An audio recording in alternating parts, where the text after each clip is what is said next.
Yo, what's going on, guys and gals? Dat here. Welcome to another NFL DraftKings picks video for Week 12. Seems like it's going to be a really exciting week. At this time of the year, there's plenty to be thankful for. For me, personally, it's all about the 3 Fs. That's food, family, and fantasy football. So let's jump right into it, take a look at those picks. Okay, so we're going to try something a little bit different this time around. I'm just going to build a lineup live right now. I've pretty much done most of my research for the week, and I have a pretty good idea of the kind of build I want to go for. So I'm just going to jump right in, starting with quarterback as always. There are 3 positions that I tend to want to pay down for. And that's the quarterback, the tight end, and the defense.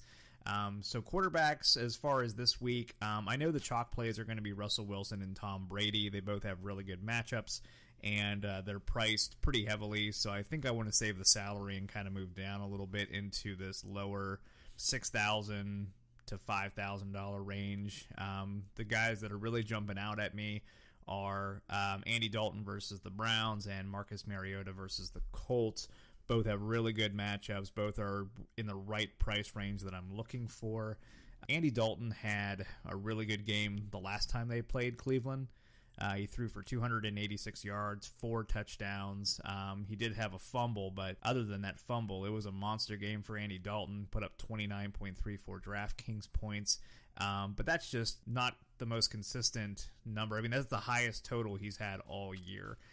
Is he going to repeat that? Maybe. It's hard to tell exactly. This is where he lives. He lives in this 14 range. So do I want to pay $6,000 for a guy that pretty much gets that? Maybe. To be honest with you, I think I'm looking more along the lines of Marcus Mariota. He just has a much better spread than Dalton does. I mean, not only does he get the points in the air, but he also takes off on the run, and he can get you points that way as well. Plus versus the Colts, they're terrible against the pass. So I think Marcus Mariota is going to be my guy this week.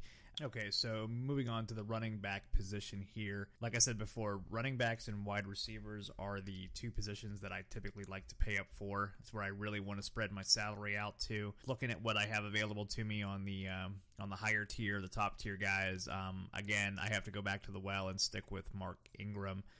The guy has just been an absolute beast over the past couple of weeks, and I don't see him letting up at all. Plus, he's going against the Rams, which, despite being one of the better defenses in the league, they don't have a very good rush defense. They're giving up about 123 yards a game, and I think Mark Ingram will just have another monster game against these guys, so I have to go with Mark Ingram at $8,300. Now, usually this is where I kind of have a choice of, do I pay up for another highly priced running back, or do I go with a lower owned, cheaper running back and then try to build up my wide receiver core?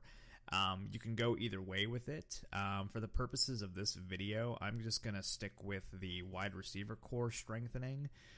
So if I'm going to do that, then I'm going to have to look down into some of the lower tier guys here.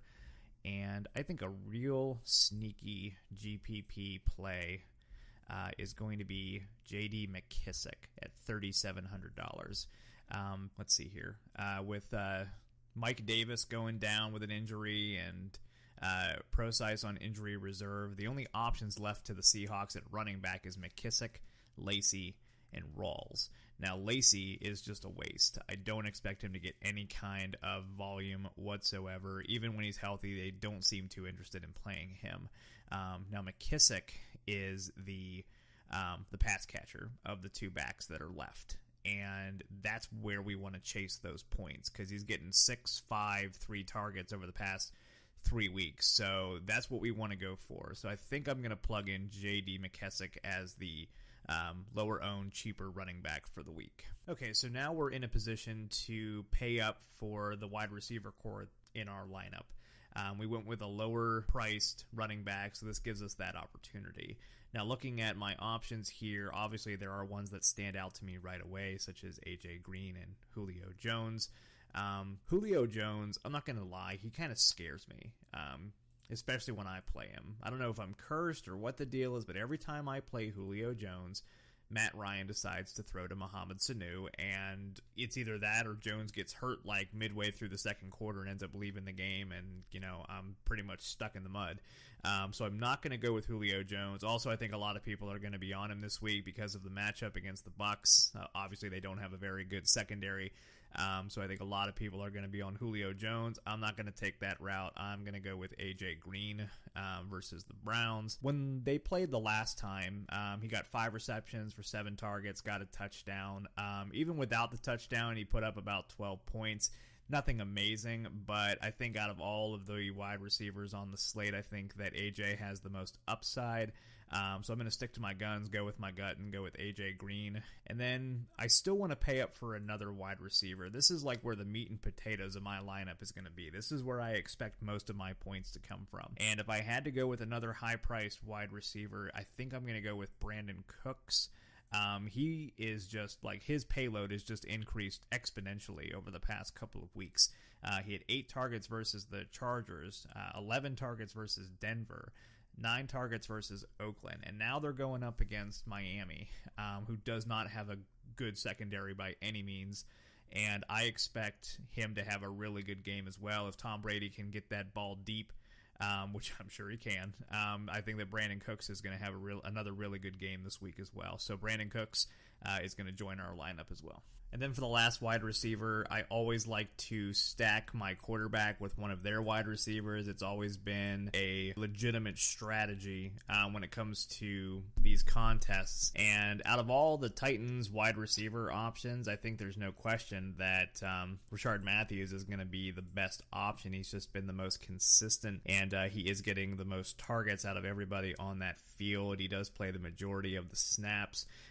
So I expect him to have a pretty good game as well. I think he's a good matchup with Marcus Mariota, and that's going to about do it for the wide receiver core. At the tight end position, super easy. I look to see if the Giants or the Browns are on the slate, and the Giants are playing on Thanksgiving, so our only option is the Browns, and I take that tight end and I plug him into the lineup. So Tyler Kroft is going to be in there. There's a lot of mystery surrounding this injury that Tyler Kroft has. We're not entirely sure if he's going to play or not. Even if he doesn't play, I'm still going to stick with a tight end from the Bengals, and if I have to, I'll plug in CJ Uzomah. He should be a real sneaky play if that ends up coming in. So, yeah, that's kind of my logic when it comes to tight ends. I just look for the Giants or the Browns, and I kind of plug in whoever's available, and luckily this week, that's a pretty cheap option because we're going to have to start paying down with all of the other choices we have in the lineup so far. So we're going to go with Tyler Kroft for now, unless I hear something about the injury. Okay, so we have about $3,800 to spend for the flex and the defense and special teams position. I usually like to move on to the defense and special teams. I try to take one that's below $3,000 just so I can have a little bit more option at the flex position. Usually I go with a wide receiver at the flex position, but if there's a really good running back, I'll plug them in. So I'll start with defense just to try to get an idea of how much salary I'll have left. Looking at my options under $3,000, the one that's jumping out to me the most is going to be the Falcons against Tampa Bay. The Falcons have been showing a lot of promise. They seem to have revived their defense and their offense in some form. With Claiborne getting through the offensive line just like a hot knife through butter and getting to the quarterback and getting all these sacks. They're causing turnovers, interceptions, fumbles.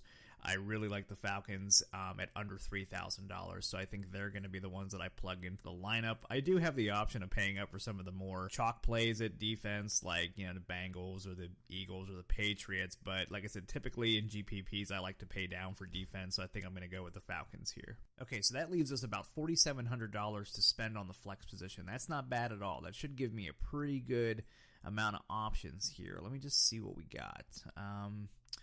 Derrick Henry against the Colts. Nah, I'm not going to do that. Jared Cook against the Broncos would be an excellent play. The only problem is I'm not a huge fan of double stacking tight ends in this kind of tournament. So it's possible maybe I'm gonna go against it. I'm not feeling it. Marquise Lee would be an excellent pick here at $4,500. They're going up against the Cardinals. Cardinals don't have a very good secondary with the exception of Peterson. And I know Peterson is going to be shading Marquise Lee. since he's the number one wide receiver option on the Jaguars since Allen Robinson went out with that injury. So I love Marquise Lee here. It's a great matchup, but that one-on-one with Peterson, I'm not feeling it, so I hate to do it, but I'm going to pass on Marquise Lee. Let's see here. Now, this is interesting. James White and Rex Burkhead are the same price at $4,300. Both White and Burkhead, they tend to get the passing targets from Tom Brady when he wants to check down. So either one of these guys would be actually pretty good.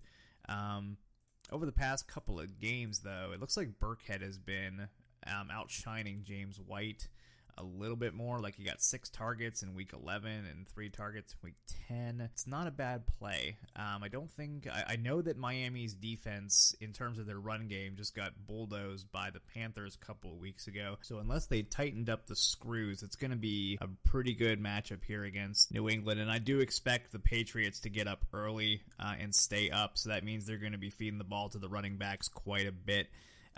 Which could open up room for Dion Lewis, but we don't have the cap space for him right now. I think he's only at $4,800, which really sucks because I don't want to have to pay down any further on defense than I've already done. I mean, it's possible I could do that and go up to Dion Lewis, but I think for what I have so far, just so I'm not rearranging everything at the last half of the video here, I'm just going to go with Burkhead. I think he's going to be a solid play, and so that's going to do it. This is going to be the lineup that I think I'm going to go with. Obviously, I'm looking at some other guys as well, so I'm going to have a variation of this lineup. I might even have one where the running backs are featured and the wide receivers are, lower priced. So we'll just have to see how it goes. All right, so that's going to do it for the Week 12 DraftKings pick video. Hope you guys enjoyed it. If you made it to the end of the video, hit that subscribe button. If you haven't done so already, hit that like button. It really helps support the channel. As always, if you have any questions or if you just want to hit me up, you can follow me on Twitter. There's a link on my channel. So just go ahead and head on over to Twitter. Drop me a like, drop me a message. Always happy to hear from you guys. Again, thanks for watching. Hope everybody has a happy Thanksgiving, and I'll see you in Week 13. Good luck.